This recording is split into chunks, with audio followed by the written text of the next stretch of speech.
Friedrich Nietzsche, filozof čije su riječi poput čekića lomile idole zapadne misli, doživio je završnicu tragičniju i ironičniju od većine prizora koje je sam mogao zamisliti. Njegove posljednje godine provedene u tami vlastitog uma nisu bile samo osobna tragedija, nego i pozornica na kojoj se odigrala bitka za njegovu dušu. Između tužne stvarnosti propalog tijela i uzvišene legende genija. U kontrastu između dva narativa, jednog o njegove bolesti i smrti, a drugog o njegove apoteozi, razotkriva se konačna pobjeda mita nad čovjekom. Srž te pobjede leži u neumoljivoj volji njegove sestre da izgradi neprobojni zid između stvarnog čovjeka i javne slike. U središtu procesa mitologizacije je Elizabeth Förster Nietzsche, čija genijalnost nije ležala u filozofskoj dubini, nego u sposobnosti kazališne režije. Ona brata ne prikazuje kao bolesnika, nego kao živu relikviju, sveca u procesu apoteoze. Centralni prizor se odvijao navečer, kad ga je voljela predstavljati nakon večere, kao poluskriveno iza zavjese, poput duha na spiritualističkoj seansi. Ona stvara spektakl koji treba izazvati strahopoštovanje. Ne pokazuje čovjeka u raspadu, nego figuru koja već pripada legendi. Šire se polureligiozne priče o uzvišenom princu intelekta čije oči navodno imaju mističnu sposobnost da gledaju dublje u ponore ljudskog srca i prema ledenim vrhuncima duha više nego oči bilo kog drugog živog čovjeka. Nietzscheove jadne, poluslijepe oči uspoređuju se sa zvijezdama nebeskih tijela, pa čak i galaksija.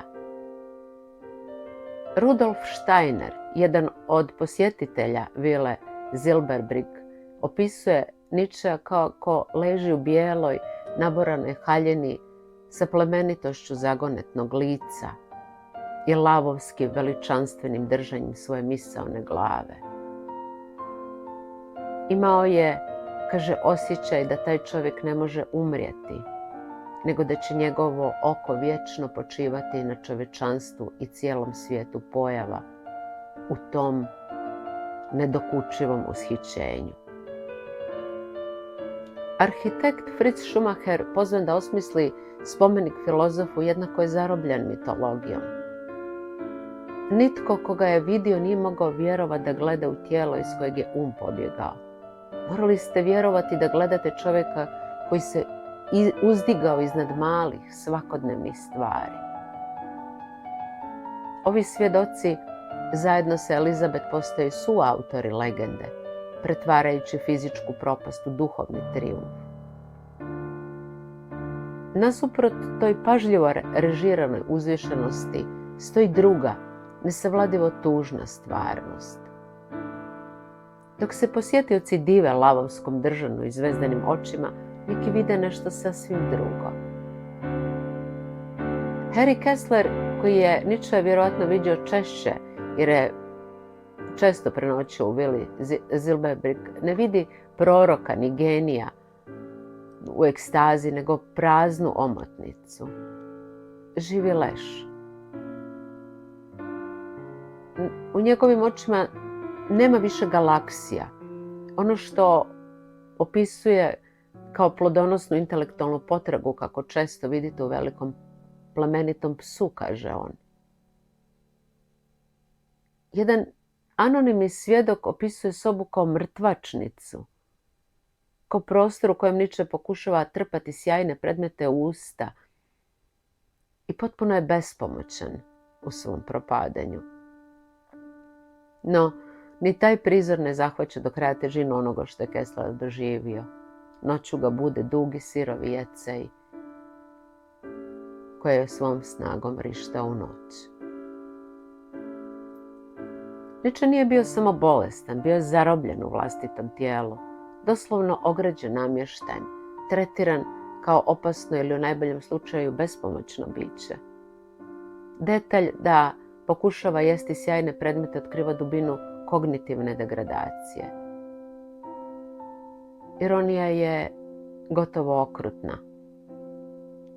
Dok se u javnosti širi slika uzvišenog genija, medicinska bilješka kaže da Nietzsche rijetko ima fizičku bol. Patnja nije spektakularna fizička agonija, nego nešto gore, potpuno uništenje duha i ličnosti, redukcija jednog od najvećih umova svog vremena na stanje koje je jedan svjedok opisao kao pusto, beznadno, ali mirno. U junu 1900. u vilu Zilberberg dolazi Izabela von der Palen, baltičko-njemačka plemkinja, kasnije Izabela Olga von Unger-Sternberg. Upoznala je Nietzschea još 1876. u Italiji. Kasnije je postala grafologinja i objavila studiju Nietzsche u ogledalu svojeg pisma. U svojim zapisima čak tvrdi da je upravo u razgovoru s Nietzscheom predložila termin slobodni duh umjesto slobodoumnika koje je on prvobitno predložio. Ona dolazi u Weimar da pogleda uzorke Nietzscheovog rukopisa iz različitog razdoblja, ali zatiče čovjeka koji više ne prepoznaje lica. Elizabeth mu mirno objašnjava tko je gošća, ali Izabela, držeći u dlanovima njegovu tanku iznoranu ruku, prisjeća ga da su nekad putovali vlakom prema Genovi i da su se ponovo sreli u Pizi dok je on odlazi u Sorrentu. Nietzsche samo sumnjičavo pogleda, odmahuje glavom i traži sestrin pogled. U tom trenutku iz hodnika se čuo kako Peter Gast svira na klaviru. Na zvuk muzike Nietzscheovo tijelo grozničavo zatreperi, ruke sklapa u nijemi pljesak, jedan od posljednjih trzaja živog odgovora prije nego što ga nekoliko tjedana kasnije savlada gripa koja prelazi upalu pluća. U noći s petka na subotu, 24. na 25. avgust 1900. doživljava srčani udar i umire nekoliko sati kasnije. Ironija datuma nije promakla suvremenicima. 25. avgust je praznik Svetog Luja, rođendan bavarskog kralja Ludevitog II. I dan kada je Richard Wagner 30 godina ranije sklopio brak sa Kozimom Liszt. Kad dođemo do Nietzscheove smrti, dihotomija između mita i stvarnosti postaje još očitija. Dva opisa njegova kraja čitaju se kao izvještaji sa dva različita mjesta događaja. Anonimni svjedok, očito iskusan u promatranju umiranja, bilježi suhu i tužnu stvarnost. Nietzscheova borba sa smrću bila je teška, ali ne vrlo duga. Primjećuje njegovu impozantnu konstituciju, posljednji trag fizičke snage, u tijelu iz kojeg je davno pobjegao. To je jezik medicine bez ukrašavanja. Elizabeth, naprotiv, nudi spektakl dostojan Wagnerove opere. U njezinoj verziji smrt ne dolazi tiho u krevetu, nego usred strašne oluje, uz grmljavinu i munje. Nietzsche ne gubi svijest od moždanog udara. On nestaje kao nadljudsko biće, kao Zaratustra. Svaki detalj je pažljivo režiran. On navodno radosno uzvikuje Elizabeth. Dobrovoljno zatvara oči i umire. Taj zvuk njezinog imena nije samo izraz ljubavi, on postaje konačno javno priznanje njezine uloge, svećenice i tumačice koja prima njegov posljednji pogled. Kroz te opise Elizabeth se otkriva ne samo kao kreatorica legende, nego i kao njezina glavna junakinja. U biltenima koje šalje tvrdi da Nietzsche s velikim zadovoljstvom čita Maupassana i da je zadržao moć govora do posljednjeg trenutka. Izmišljeni dijalozi u kojima on tješi nju. Zašto plačeš? Lisbeth. Sasvim su sretni, otkrivaju duboku psihološku potrebu.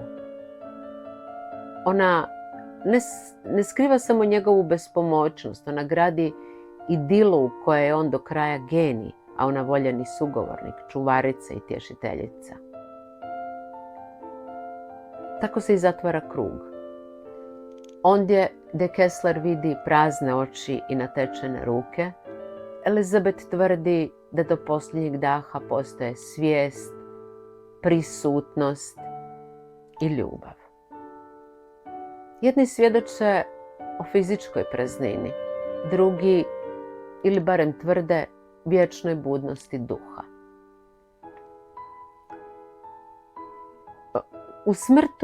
U smrti kao i u životu, Elizabeth je uspjela staviti zid između stvarnog čovjeka i njegove javne slike. U životu taj je zid bio konkretan. Namještaj kojim je bolesnik bio ograđen, maglovita zavjesa kroz koju su ga promatrali posjetioci, filteri kroz koje su prolazili svi razgovori i pisma. U smrti zid postaje neprobojan. Sazdan je od romantičnih laži, selektivnih svjedočanstva i službene verzije događaja. Vidljiva je duboka ironija. Čovjek koji je filozofiju temeljio na volji za moć i prevladavanju slabosti završava kao dobar i poslušan pacijent, potpuno ovisan o milosti i nemilosti sestre, čija je vlastita volja za moć dovoljno snažna da zauvijek oblikuje njegovu baštinu. Olakšanje osjećaju tek kad je sve gotovo. Elizabeth potom daje napraviti više kopija maske i dijeli ih kao memento mori. No, ubrzo joj ni to nije dovoljno impresivno. Naručena je druga, poboljšana verzija. Čelo je povišeno kako bi se natjecalo sa Sokratovim, a kosa 50-godišnjeg Ničea pojačana da podsjeća na bujnu kosu mladog Apolona. Lažiranje posmrtne maske postaje zlosutna metafora njezinog cjelokupnog djelovanja. Stvarnog čovjeka treba zamijeniti ljepšom, klasičnom, lažnom slikom. Nietzsche je isticao kako želi biti sahranjen kao iskreni paganin. Za muziku želi samo svoju postavku, pjesme Lu Salome, himne životu, bez kršćanskog obreda. Iznad svega bez svećenika. Umjesto toga održava se duga kršćanska služba oko ljesa u sobi arhiva. Sviraju Brahmsa i Palestrin. Beskrajni, pedantni govor drži povjesničar umjetnosti Kurt Breitzik, govor za koji neki kažu da ga je Nietzsche mogao čuti prvo bacio kroz prozor, a zatim i čitavu masu za njime.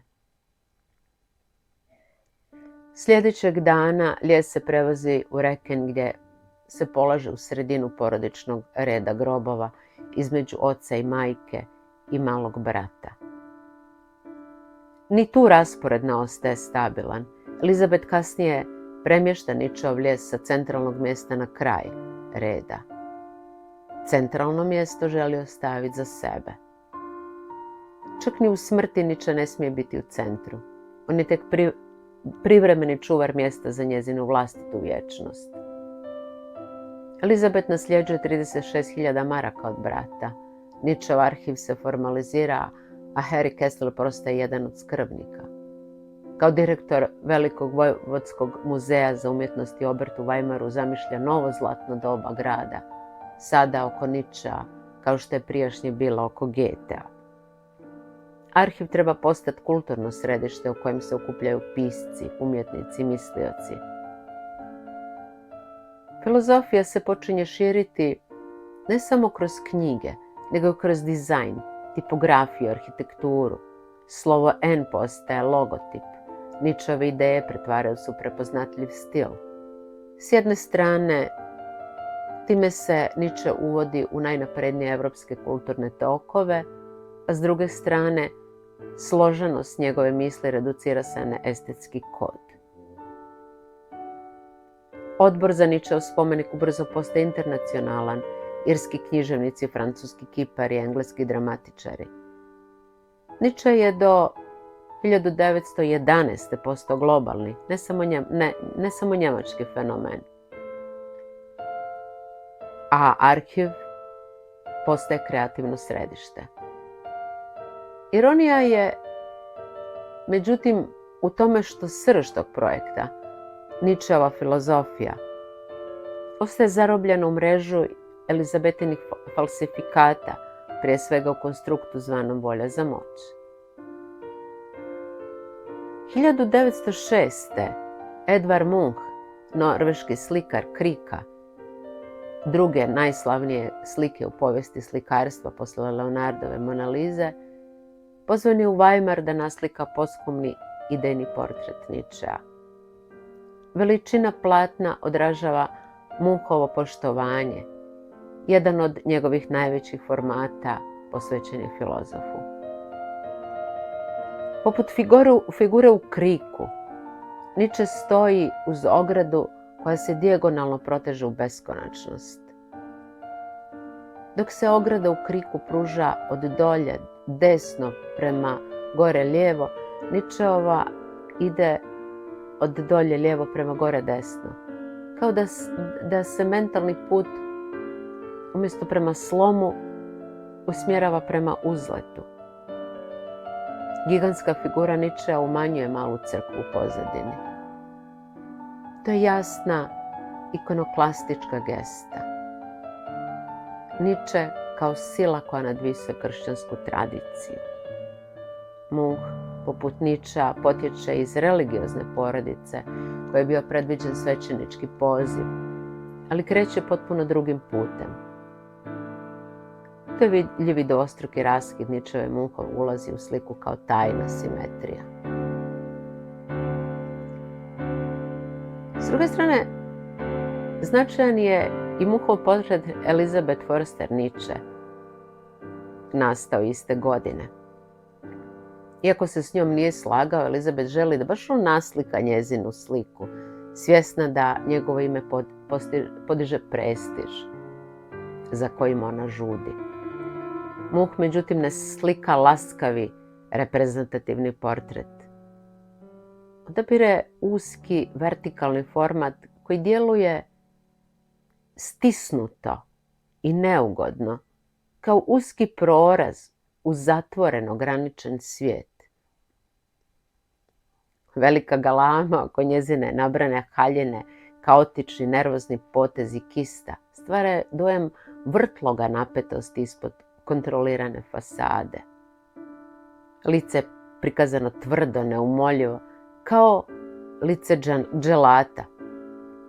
Munch u njoj ne vidi sestru genija, nego osobu koja je duhovni krvnik Nietzscheve baštine, onu koja pogubljuje slobodu njegovog mišljenja, cenzurira rukopise, krivotvori poruku i gradi dogmu koja je ona glavna svećenica. Elizabeth nikad nije razumjela temelj ni potres pojmova na kojem je počivala bratova misao. Nije razumijevala njegovo odbacivanje svih sistema, njegovu sumnju u svaku filozofiju koja svijet svodi na jednu šemu. Harry Kessler piše: ne smijemo težiti za suosjećanjem, već za suradošću, za najvećim mogućim uzdizanjem količine radosti i time životne snage u svijetu. Ta je misao u osnovi jezgra Nietzscheove filozofije. Njoj je potrebna lažna izvjesnost i dogma, jedna jedina perspektiva koja se proglašava apsolutnom istinom. Tako je Nietzsche, koji ruši idole, pretvoren u novog idola. Elizabeth Förster Nietzsche ne krivotvori samo bratove tekstove, ona sistematski uništava sam duh njegove filozofije. Dok je Nietzsche šaljivdžija koja ruši idole, ona od njega pravi sveca koji koji zahtjeva obožavanje. Dok on ismijava vlastiti autoritet, ona gradi kult ličnosti. Dok on zagovara lakomislenost i ples, ona uvodi svetu ozbiljnost. Ta izdaja nije nesporazuma, nego nužan uvjet njezinog projekta. Ne grade se hramovi i spomenici mašaljivdžijama. Nitko ne osniva arhive za mislioce koji se smiju samo ideji arhiviranja. Konačna ideja leži u činjenici da Elizabeth, nastojeći ovjekovječiti bratovu baštinu, upravo uništila ono što je činilo vrijednim pamćenja. Nietzscheova filozofija vrijedna je upravo zbog svoje otvorenosti, fluidnosti, hrabrosti, da samo sebe dovodi u pitanje.